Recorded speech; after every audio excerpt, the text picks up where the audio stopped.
Guys, Chris from Record Talk. So we're gonna do another episode of 5 and 5, 5 records in 5 minutes. Subject today is Steve Albini. So we're gonna do about a person. First of all, Steve, what is Steve Albini and what is Steve Albini not? Steve Albini is not a record producer. Steve Albini is a musician. He's a sound engineer and he's a poker player.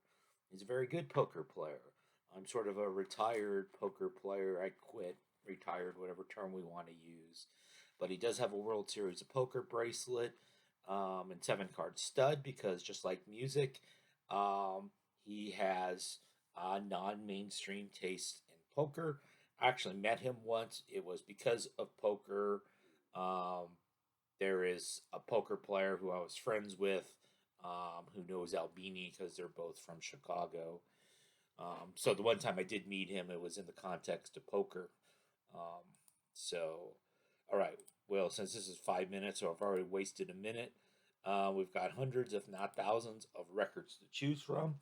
So let's start by choosing a record that Steve Albini was a musician and songwriter and player on. Big Black songs about screwing. So, of course, this came out, I believe, in 1987. You've got the delightful artwork here. So he's the songwriter, guitarist, vocals. I guess he produced it. It's pretty much sort of an abrasive post-punk noise sound to it. There's a drum machine. Roland is credited as your drummer. So, and then something else that he participated on was this 10 inch, this untitled EP by Slint. This was released in 1994, although it was recorded in 1989. Albini's role was uncredited on the release. In fact, pretty much everything is uncredited. So the shrink is still on. Slint is a sticker. The word Slint is printed on the spine. Is barely you can barely read it. On the back, there's absolutely no writing except for the Touch and Go Records logo. This was also Big Black was also on Touch and Go Records, and the label has absolutely no writing except to tell you that it was on Touch and Go Records and the date it was on.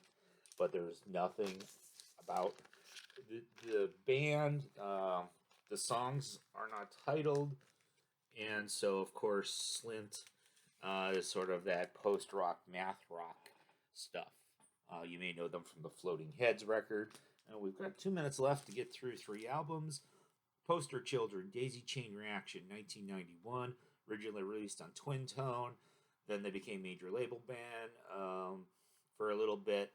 This is their 2016 25th anniversary, released on Lotus Pool Records. So they're sort of a post-hardcore, artsy sort of band.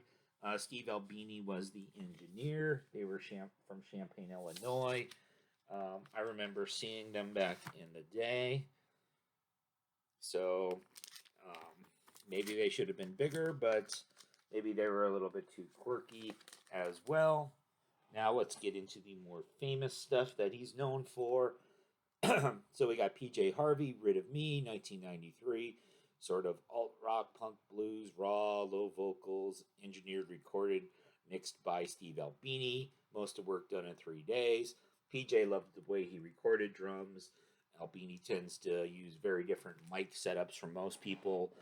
And then I haven't gotten, this is the one of the 4 core Nirvana recordings that I don't have on vinyl yet, In Utero. So, of course, Kurt Cobain wanted Albini. He loved his work for like the Pixies, Surfer Rosa, the Breeders' Pod. And so Albini famously accepted just a flat fee of $100,000. He refuses royalties, as he always does when working in a technical capacity. That's cost him a lot of money over the years. Geffen Records hated it. They had Scott Litton, known for REM work, remix a few of the songs. And so there's Steve Albini in 5 minutes.